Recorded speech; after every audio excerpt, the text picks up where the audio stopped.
បាទខ្ញុំទៅលេងនៅមាត់សមុទ្របងប្អូនមាត់សមុទ្រនៅ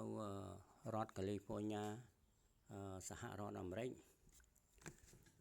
ហើយមាត់សមុទ្រនៅអាមេរិកនេះគឺគេទៅលេងច្រើនមនុស្សនៅរស់នៅអាមេរិកនេះពួកជនជាតិផ្សេងទាំងយើងនឹងគេពេលសម្រាប់តែងតែទៅលេងនៅមាត់សមុទ្រពីព្រោះមាត់សមុទ្រជាកន្លែងមួយដែលធ្វើឲ្យអារម្មណ៍យើងស្រស់ស្រាយហើយនៅប្រទេសអាមេរិកនេះគេធ្វើការមួយអាទិត្យហ្នឹងចឹងគេមានពេលត្នេហ្នឹងឲ្យតែមានពេលត្នេគេទៅលេងនេះផ្លូវចុះទៅខាងក្រោមបងប្អូនខ្ញុំថតនេះគឺនៅខាងលើនៅខាងក្រោមមួយជាន់ទៀតផ្លូវចុះទៅខាងក្រោមហ្នឹងមានឡានបើកចុះហើយមានកន្លែងខាងក្រោមនោះមានកន្លែងចតឡានបាទហើយមើលអត់ដឹងខ្ពស់ទេតែដល់ទៅខាងក្រោមហ្នឹងគឺជ្រៅចុះទៅខាងក្រោមហ្នឹងជ្រៅបាទហើយខាងក្រោយមិញនេះគឺភ្នំបាទមាត់សមុទ្រនៅពីខាងក្រោយគឺភ្នំមាត់សមុទ្រនេះវាជាប់តាំងពីឡង់បិចមក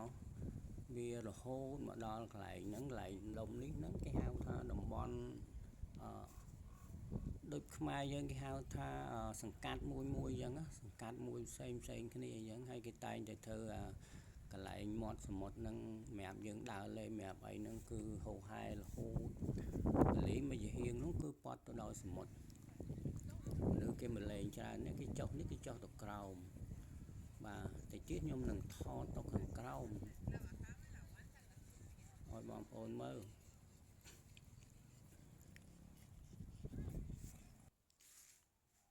នេះនៅខាងលើ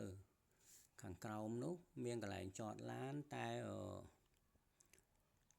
កន្លែងតែចតឡានពេញគឺគេបិទព្រោះចតខាងក្រោមហ្នឹងប្រហែលជាគេយួរលុយខ្ញុំអត់បានចតខាងក្រោមគឺខ្ញុំចតនៅខាងផ្លូវខាងលើគឺអត់បង់លុយផ្លូវខាងលើខ្លះក៏បង់លុយដែរនេះខាងក្រោមបងប្អូននេះខាងក្រោម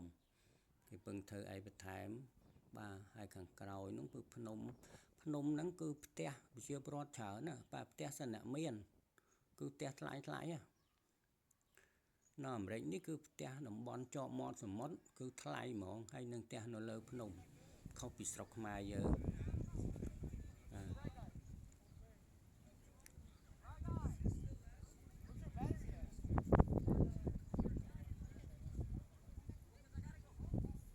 នេះនៅកន្លែងលើកន្លែងយើងអង្គុយលេងមេខ្លះយើងអង្គុយលេងនៅលើហ្នឹងមានចតឡាននេះខាងក្រោមបងប្អូនខាងក្រោមហ្នឹងក៏មានកន្លែងចតឡាននឹងមានកន្លែងហ្នឹងគឺគេទៅ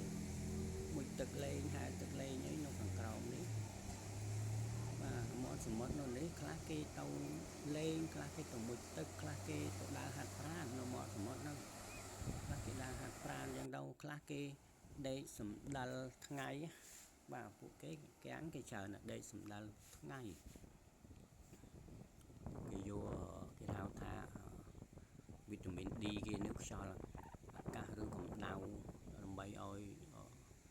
នៅលើស្បែកគេមានវីតាមីន D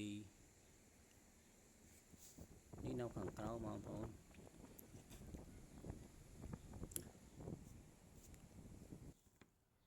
បាទនេះរហូតដើរមកដល់នេះឆ្ងាយនេះនៅមួយជាហៀងផ្សេងមួយទៀតពីនឹងមកដែរតែដើរមកឆ្ងាយគាត់មកឆ្ងាយកន្លែងនេះកន្លែងច្រើនគេមកអង្គុយជុំហូបអីប្រភេទគេនេះគេហូបអីគេមិនដឹងបាទនេះខាងលើហ្នឹងមានដូចភ្នំអញ្ចឹងបានមិនខ្ពស់ទេដូចភ្នំអញ្ចឹង